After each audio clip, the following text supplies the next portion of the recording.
ભારત માતા કી જય, ભારત માતા કી. પેલા બહાર જે ઊભા છે બધા એ મિત્રોને હું વિનંતી છે કે ભલે ત્યાં ઊભા છો પણ નારો બુલંદ કરો, ભારત માતા કી જય, ભવાની જય, ભવાની.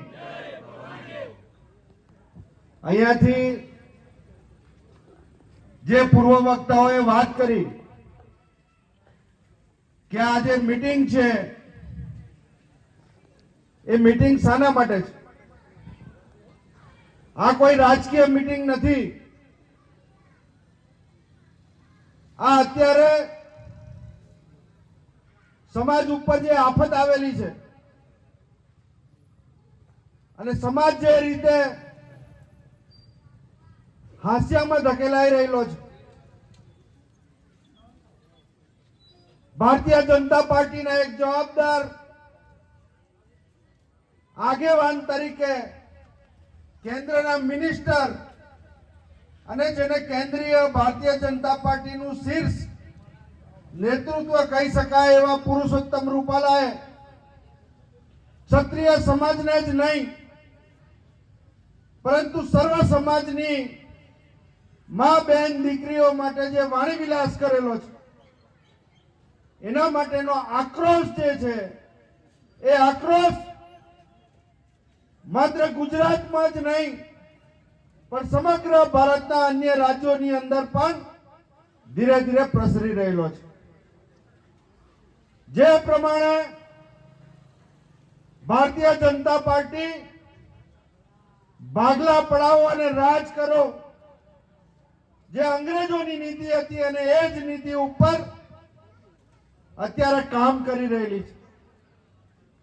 તમે જુઓ કે ભાજપના અનેક આગેવાનો દરેક સમાજની લાગણીને ઠેસ પહોંચે એ પ્રમાણેની વાણી વિલાસ કરી રહેલા છે.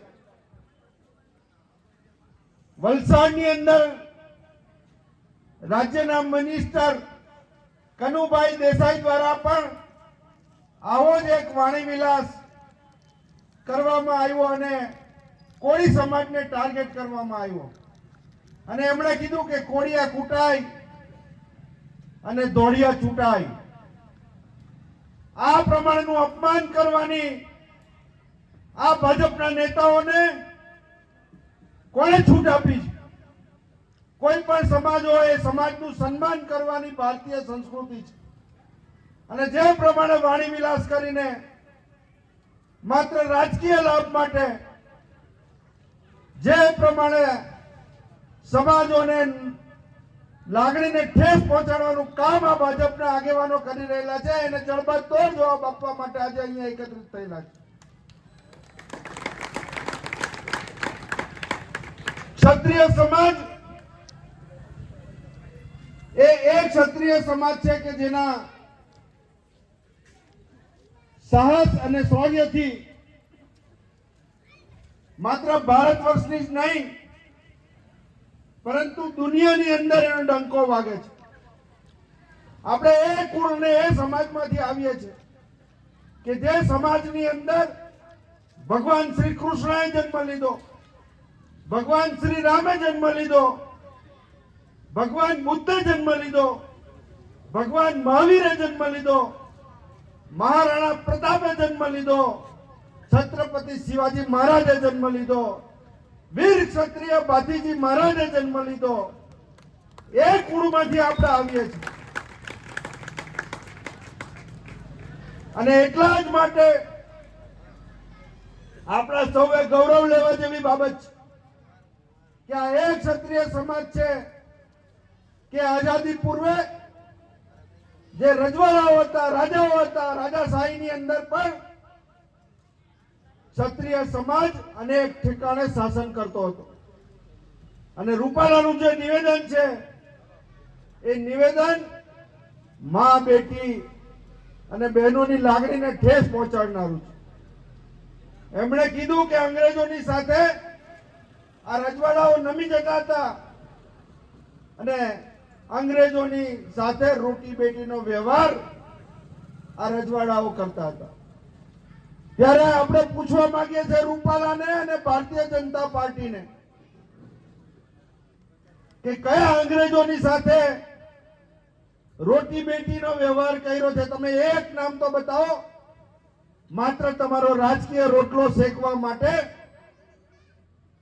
તમે આ ભારત વર્ષની મા બેન દીકરીઓને અપમાનિત કરેલી છે, એના દામન ઉપર દાગ લગાવવાનું કામ કરેલું છે. ત્યારે કદાપી ક્ષત્રિય સમાજ એને માફ નહીં કરે. આ લડાઈ માત્ર ક્ષત્રિય સમાજની નથી, પરંતુ તમામ સમાજની મા બેન દીકરીઓની અસ્મિતાનો આ સવાલ છે. અને એટલા માટે નેતૃત્વ માત્ર ક્ષત્રિય સમાજ કરી રહેલું છે, પરંતુ આ લડાઈ તમામ સમાજની છે. અને એટલા જ માટે આનું નેતૃત્વ આપણે લઈને જે ક્ષત્રિય ધર્મ છે એ ક્ષત્રિય ધર્મ આપણે નિભાવવાનો છે. પ્રધાનમંત્રી પણ અત્યારે ગુજરાતની અંદર આવીને ગયા. પ્રધાનમંત્રી લોકસભાની ચૂંટણી છે અને એટલા માટે અહીં આવીને ક્ષત્રિયોને માટે આશ્વાસનના શબ્દો બોલશે. પુરુષોત્તમ રૂપાલા વિશે એમના વિચારો રજૂ કરશે, પરંતુ આવું કઈ થયું નહીં. અને પ્રધાનમંત્રીને રાહુલ ગાંધી શું બોલે છે એમાં રસ છે, પણ એમની જ પાર્ટીના પુરુષોત્તમ રૂપાલા જ્યારે ક્ષત્રિય સમાજને અપમાનિત કરે છે, મા બેન દીકરીને અને બેટીઓનું અપમાન કરે છે, એ વિશે એક શબ્દ પણ બોલવાની એમણે તસ્દી લીધી નથી. એક તરફ નારી વંદનાની વાતો કરે છે, એક તરફ નારી શક્તિની વાતો કરે છે, અને એમના જ પક્ષના આગેવાનો મહિલાઓનું અપમાન કરી રહેલા છે. ત્યારે આવા લોકોને આપણે ઓળખવાની જરૂર છે. જે પ્રમાણે ભારતીય જનતા પાર્ટી છેલ્લા 30 વર્ષથી ગુજરાતની અંદર અને 10 વર્ષથી દિલ્હીની અંદર શાસન કરે છે, અને એટલા જ માટે એમનો જે અહમ છે એ અહમ ચરમસીમા ઉપર છે. અને એના માટે જો કોઈ જવાબદાર હોય તો એ આપણે લોકો છે. કારણ કે ભારતીય જનતા પાર્ટી જ્યારે એનું કોઈ અસ્તિત્વ નહોતું અને એક નાના છોડમાંથી એને વટવૃક્ષ બનાવવાનું જો કોઈ કામ કરેલું હોય તો એ આ સમાજે કરેલું છે, ક્ષત્રિય સમાજે. અને એના માટે આજે ગાંધીનગર અને દિલ્હીની અંદર તેઓ રાજગાદી ઉપર બેઠા છે. ત્યારે આ એ જ ક્ષત્રિય સમાજ છે કે જેને ગાદી ઉપર બેસાડતા પણ આવડે છે અને ગાદી ઉપરથી ઉતારતા પણ આવડે છે. આ એ જ ક્ષત્રિય સમાજ છે કે જેણે આઝાદી પૂર્વે જ્યારે લડાઈ લડવાની હતી ત્યારે શસ્ત્રોથી પણ લડાઈ લડી છે, તલવાર અને ભાલાથી પણ લડાઈ લડી છે. આજે જ્યારે આપણે લોકશાહીની અંદર છે ત્યારે લોકશાહીની અંદર મતાધિકારથી આપણે લડાઈ લડવાની છે. અને આ જે મતનું જે શસ્ત્ર છે એ મતનું શસ્ત્ર ઉઠાવીને આ અપમાનનો બદલો આપણે લેવાનો છે. આ અપમાન આપણી મા બેન દીકરીઓનું અપમાન છે, મહિલા અસ્મિતાનું અપમાન છે. અને ક્ષત્રિય ધર્મ પણ એ જ કહે છે કે જ્યારે જ્યારે સમાજની અંદર, દેશની અંદર કોઈ અન્યાય થાય, કોઈ પણ નબળા વ્યક્તિને મુશ્કેલી આવે, કોઈ પણ સમાજને મુશ્કેલી આવે, અને ત્યારે ક્ષત્રિય ધર્મ એમ કહે છે કે જે નેતૃત્વ કરે અને એ જ નેતૃત્વ થકી એ લડાઈ કરે. આજે ક્ષત્રિય સમાજના ગામે ગામ તમે જોશો તો પાળિયા છે. એ આપણા સૌના માટે ગૌરવની બાબત છે. એમને આપણે નમન કરવા જોઈએ. અને એ પાળિયાઓ કેમ થયા, આ નવા જે નવયુવાન મિત્રો છે એને કદાચ ઇતિહાસ ખબર નહીં હોય, પણ ભૂતકાળની અંદર આ સમાજની પરંપરા રહેલી છે. અને જ્યારે જ્યારે પણ ગૌ હત્યા થાય, આપણી માતા બહેનો ઉપર અત્યાચાર થાય, આક્રમણ થાય દુશ્મનોનું, અને ત્યારે નવ યુવાન લબરમુછિયા આ ક્ષત્રિય સમાજના જે યુવાનો છે, જે લગ્ન મંડપની અંદર હોય અને બહેનોનું હજુ મીંડણ નહીં છોડ્યું હોય, અને એવા સમયે જ્યારે સમાજ ઉપર મુશ્કેલી આવે, મા બેન દીકરીઓ ઉપર મુશ્કેલી આવે, ત્યારે એક સેકન્ડનો પણ વિચાર કર્યા વગર એ યુદ્ધના મેદાનમાં પહોંચી જાય છે અને ત્યાં શહીદી વહોરે છે. અને એના પાડિયા આપણે પૂજીએ છીએ, એના પાડિયા છે આજે આ ક્ષત્રિય સમાજના પાડિયા. આ એક ક્ષત્રિય સમાજમાંથી આપણે આવીએ છીએ. અને આવા સમયે જો આપણે નિષ્ક્રિય રહીએ, આવા અન્યાયની સામે ચૂપ બેસી, મૌન બેસીને તમાશો જોઈએ, તો આપણે ક્ષત્રિય કહેવાને લાયક નથી. વિશેષ વાત કરવી નથી. ખૂબ ટૂંકી નોટિસની અંદર અહીંયા આપ સૌ એકત્રિત થયા છો, પણ ક્ષત્રિય સમાજ ને સંગઠિત કરવાનું જો કોઈ કામ કરેલું હોય તો એ પરસોત્તમ રૂપાલા અને ભારતીય જનતા પાર્ટીએ એના જે નબળા વિચારો છે એના કારણે થયેલું છે. અને ક્ષત્રિયોએ આજે આફત આવેલી છે, આફતને અવસરમાં બદલીને સમાજનું સંગઠન બનાવવાનું છે. અને માત્ર આ જ મુદ્દા માટે નહીં, આ લડાઈ તો આપણે લડી લઈશું 7મીએ. અને સમગ્ર ગુજરાતની અંદર ક્ષત્રિયોએ નક્કી કરી લીધું છે કે ભારતીય જનતા પાર્ટીને એનો પાઠ ભણાવવાનો છે અને એની વિરુદ્ધ મતદાન કરવાનું છે. પણ એની સાથે સાથે આપણી જે સામાજિક જવાબદારીઓ છે, એ સામાજિક જવાબદારીઓ પ્રત્યે પણ આપણે સભાન થવાની જરૂર છે, સક્રિય થવાની જરૂર છે. સમાજની અંદર જે કુરિવાજો છે, એ કુરિવાજોને પણ આપણે ત્યજી દેવાના છે. સમાજને સંગઠિત કરીને સામૂહિક લગ્નનું આયોજન કરવાનું છે. સમાજના વિદ્યાર્થીઓ ઉચ્ચ શિક્ષણ મેળવે એના માટેનું આયોજન કરવાનું છે.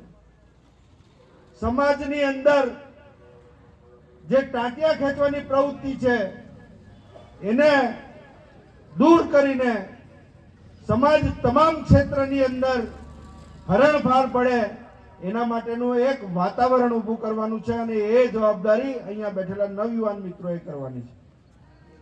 અને એના માટે અમારો જ્યારે પણ સાથ અને સહકાર જોઈએ ત્યારે અહીંયા બેઠેલા સમાજના જે આગેવાનો છે એ આગેવાનોને અમે ખાતરી આપીએ છીએ કે તમે અડધી રાતે સમાજના કામ માટે અમને યાદ કરશો ત્યારે અમે તમારી વચ્ચે આવીને ઉભા રહી જઈશું.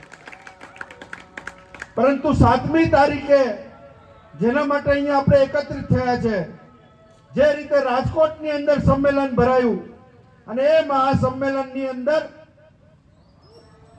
લાખોની સંખ્યામાં ક્ષત્રિયો ભેગા થયા અને ક્ષત્રિયોએ જે પરિચય આપ્યો ક્ષત્રિય સમાજનો, એની નોંધ માત્ર ગુજરાત નહીં, દેશ નહીં, પણ દુનિયાના છેવાડાના માનવીઓએ પણ લેવી પડી. જે રીતે શિસ્તના દર્શન થયા એ સંમેલન મારફત, અને ટીટોળીના ઈંડા પણ એનું રક્ષણ આ ક્ષત્રિય સમાજે કરીને બતાવ્યું આટલા લાખોની મેદનીની વચ્ચે. એ સંદેશો દુનિયાની અંદર આપવાનો પ્રયત્ન ક્ષત્રિય સમાજે કર્યો છે. છેલ્લા 40 દિવસથી આ આંદોલન ચાલી રહેલું છે અને જે પ્રમાણે સંયમ અને શિસ્તથી ક્ષત્રિય સમાજ આ આંદોલનને આગળ વધારી રહેલું છે અને તેનાથી ભારતીય જનતા પાર્ટીના પગ તરફથી રેલો આવી રહેલો છે, પગ તરફથી ધરતી સરકી રહેલી છે. એમને એમ હતું કે આ ક્ષત્રિય સમાજનું આંદોલન એ લાંબો સમય ચાલવાનું નથી. ક્ષત્રિયો ક્યારેય એક થયેલા નથી. ટાટિયા ખેંચવાની પ્રવૃત્તિ ક્ષત્રિય સમાજમાં ચાલે છે અને એ જ જે એમનો ભ્રમ હતો એ ભ્રમ આ ક્ષત્રિય સમાજે તોડી નાખ્યો છે. આજે 40 દિવસથી ખૂબ સુંદર રીતે આંદોલન આગળ વધી રહ્યું છે અને 7 તારીખને 4 દિવસ બાકી છે. ત્યારે ક્ષત્રિય સમાજ એક થઈને નક્કી કરી લીધું છે કે ભાજપને હરાવવું છે. અને ભાજપને હરાવીશું તો જ ક્ષત્રિય સમાજનું નાક જે છે એ નાક આપણે બચાવવાનું છે, બચાવી શકીશું. અને ક્ષત્રિય સમાજ જે થામે છે એ કરીને બતાવે છે. અને આ નવા 50 વર્ષ માટેનું દિશા નિર્દેશ ક્ષત્રિય સમાજ આગામી 7મી તારીખે આપવા જઈ રહેલો છે. આ રાજકીય પરિવર્તન એ ક્ષત્રિય સમાજે એનું નેતૃત્વ લીધું છે અને એટલા જ માટે આ રાજકીય પરિવર્તન આ ક્ષત્રિય સમાજના નેતૃત્વની અંદર આ લોકસભાની ચૂંટણીમાં જોવા મળશે. અને આ ભારતીય જનતા પાર્ટીને જે સત્તા સ્થાને બિરાજમાન કરેલી છે એ જ ક્ષત્રિય સમાજ એને ઉખેડીને ફેંકી દેવા માટે પણ આજે તૈયાર બેઠો છે.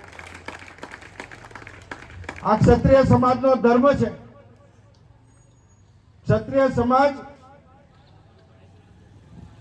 જ્યારે જ્યારે પણ આપણને ખબર છે કે મહાભારત અને રામાયણ ક્યારે રચાયા છે, કે જ્યારે જ્યારે સમાજની અન્યાય થાય, માતા બહેનોની અસ્મિતાનો પ્રશ્ન ઉભો થાય અને ત્યારે ત્યારે મહાભારત અને રામાયણ સર્જાય છે. આજે આ નવા ભારતની અંદર પણ રામાયણ અને મહાભારત સર્જાવા જઈ રહેલું છે. અને એટલા જ માટે જે રીતે કૃષ્ણ ભગવાને સારથી બનીને અર્જુનને જે રીતે દિશા નિર્દેશ આપ્યા અને કૌરવોની સામે એ મહાભારતની યુદ્ધની અંદર વિજય પ્રાપ્ત કર્યો, એ જ પ્રમાણે ક્ષત્રિય સમાજની સંકલન સમિતિ જે રીતે દિશા નિર્દેશ કરી રહેલી છે અને આ ભારતીય જનતા પાર્ટીને હરાવવા માટે જે એમના સૂચનો મળી રહેલા છે એ જ પ્રમાણે એકતાના દર્શન કરાવીને આપણે સૌએ આ 7મી તારીખે પણ ભારતીય જનતા પાર્ટીને હરાવવા માટે એડી ચોટીનું જોર લગાવવાનું છે. અહીંયા જે મિત્રો બેઠા છે, જે નવયુવાનો બેઠા છે, વડીલો બેઠા છે, દૂર દૂરથી મને દેખાય છે ઘરો અને દુકાનોમાં બેસીને પણ મોટરસાયકલો ઉપર પણ લોકો સાંભળી રહેલા છે. ત્યારે માત્ર આ ભરૂચ લોકસભા બેઠક ઉપર જ નહીં, પરંતુ ગુજરાત અને ગુજરાત બહાર જ્યાં જ્યાં આપણા સંપર્કો છે, સગા સંબંધી સ્નેહીજનો છે, એ તમામને ક્ષત્રિય સમાજના આ અસ્મિતાના યજ્ઞની અંદર જોડાવા માટે આપણે સૌ વિનંતી કરવાની છે. અને આ ભારતીય જનતા પાર્ટીને હરાવવા માટે જે કોઈ લોકસભાની અંદર સબળ ઉમેદવાર હોય એ ઉમેદવારને આપણે સમર્થન આપવાનું છે. આ ભરૂચ લોકસભા બેઠક ઉપર સબળ ઉમેદવાર તરીકે 1 નંબરના ક્રમાંક ઉપર ભાઈ ચૈતર વસાવા છે. અને આપણે સૌએ તમામ નાના મોટા મતભેદો ભૂલી જઈને આપણી જે કંઈક વૈચારિક શક્તિઓ છે, વૈચારિક મતભેદો છે, એને ધ્યાનમાં રાખીને એની સાથે કોમ્પ્રોમાઇઝ કરીને પણ આ વખતે 1 નંબરના ક્રમાંક ઉપર ચૈતર વસાવાને મત આપી અને ભારતીય જનતા પાર્ટીને હરાવવાની છે. અને ભારતીય જનતા પાર્ટીને ઠેકાણે પાડવાનું કામ ક્ષત્રિય સમાજે કરવાનું છે. અને આ યજ્ઞની અંદર માત્ર ક્ષત્રિય સમાજ એકલો નથી. ક્ષત્રિય સમાજની સાથે તમામ કોમના લોકો, તમામ સમાજના લોકો આ મુદ્દા ઉપર એની સાથે છે. અને એટલા જ માટે આ લડાઈની અંદર ક્ષત્રિય સમાજનો વિજય નિશ્ચિત થવાનો છે. અને એની સાથે સાથે આવનારા દિવસોની અંદર રાજકીય રીતે પણ જે પ્રભુત્વ છે એ ક્ષત્રિય સમાજનું ઊભું થવાનું છે. સ્વર્ગસ્થ માધવસિંહ સોલંકી સાહેબને આપણે આજે યાદ કરવા પડે, જે આ જ વિસ્તારના છે, પિલુદ્રા ગામના વતની, અને જે પ્રમાણે એમણે ગુજરાતને દિશા આપી, ક્ષત્રિય સમાજને જે માર્ગદર્શન આપ્યું, અને એના કારણે આ ક્ષત્રિય સમાજની રાજ્યની કેબિનેટની અંદર પણ 9 થી 10 મંત્રીઓ હતા.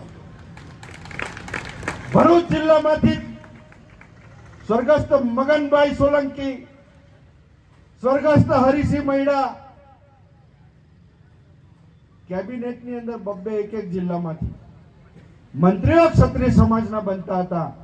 આજે એવી સ્થિતિ છે કે આ ભરૂચ જિલ્લાનો એક સમ ખાવાનો મિનિસ્ટર પણ આ રાજ્યની કેબિનેટમાં નથી. આજે જિલ્લો આખો રાજકીય રીતે નરધણિયાતો થઈ ગયેલો. આજે તમામ નાના મોટા જે પ્રશ્નો છે એ પ્રશ્નો ઉભા છે. આજે યુવાનોને રોજગારી નથી, ખેડૂતોને પોષણક્ષમ ભાવો મળતા નથી, કાયદો અને વ્યવસ્થાની સ્થિતિ કથળેલી છે. આજે શિક્ષણની શું સ્થિતિ છે, આરોગ્યની શું સ્થિતિ છે, એનું પણ આપણે આજે મૂલ્યાંકન કરવાની જરૂર છે. તમામ ક્ષેત્રે માત્ર ધાર્મિક લાગણીઓને ઉશ્કેરીને ભારતીય જનતા પાર્ટીએ મતો મેળવી લીધા, પરંતુ આજે સમાજને જે રીતે અન્યાય થઈ રહેલો છે એના માટે આપણે સૌએ જાગૃત થવાની જરૂર છે. આપણે એમને એટલા મોટા બનાવી દીધા આપણી અંધભક્તિની અંદર કે સનાતન હિન્દુ ધર્મની અંદર સૌથી જો ઉચ્ચ કોઈનું સ્થાન હોય તો એ શંકરાચાર્યજીનું છે. અને આપણા જ ક્ષત્રિય સમાજના ક્ષત્રિય ભગવાન રામનું મંદિર, ભવ્ય મંદિર અયોધ્યામાં બન્યું. એના માટે સૌથી પહેલા જો કોઈને ગૌરવ હોય તો એક ક્ષત્રિય સમાજને હોય. અને ક્ષત્રિય સમાજ એનું આજે ગૌરવ લે છે. પરંતુ શંકરાચાર્યજી કહેતા હતા કે આ જે પ્રમાણે ભગવાન રામના મંદિરની પ્રાણ પ્રતિષ્ઠા થઈ રહેલી છે એ પ્રાણ પ્રતિષ્ઠા શાસ્ત્રોક્ત વિધિ પ્રમાણે નથી થઈ રહેલી. જ્યારે મંદિરનું પૂર્ણ કામ સંપૂર્ણ નથી થયું, પૂરું મંદિરના શિખરોનું કામ હજુ અધૂરું છે, અને શિખર વગરના મંદિરની જ્યારે પ્રાણ પ્રતિષ્ઠા થાય અને ત્યારે કઈ અજુગતું થાય, અને એ જ આ ભારતીય જનતા પાર્ટી કરવા જઈ રહેલી હતી. અને એના જ કારણે આજે જે સ્થિતિ ભારતીય જનતા પાર્ટીની વિરુદ્ધની ઊભી થઈ રહેલી છે એનું પણ કારણ એ રામ મંદિરની પ્રાણ પ્રતિષ્ઠા છે. એ અધૂરા મંદિરના કામની સાથે જે પ્રાણ પ્રતિષ્ઠા કરાવેલી, અને ત્યારે આપણે શંકરાચાર્યજીને અને મોદીને એક ત્રાજવામાં રાખીએ તો આપણે એટલા અંધભક્તિમાં હતા કે મોદીનું ત્રાજવું નમી ગયું અને શંકરાચાર્યજીની વાત પણ સનાતન હિન્દુ ધર્મના જે સર્વોચ્ચ કહેવાય એની વાતને આપણે પણ અવગણી છે. એ આપણી પણ સૌથી મોટી ભૂલ છે. ત્યારે આ સંકેત જે છે એ સંકેત મળી રહેલા છે કે ભાજપના આવનારા દિવસોની અંદર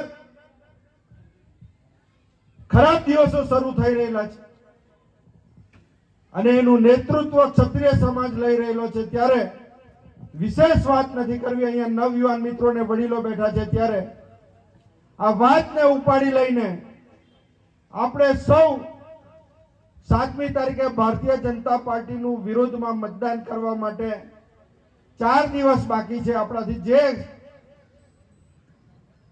શક્તિ પ્રમાણે પુરુષાર્થ કરીને જેટલી પણ મદદ ભાજપને હરાવવામાં થાય એટલી કરવા માટે આજે સંકલ્પ લેવાનો છે.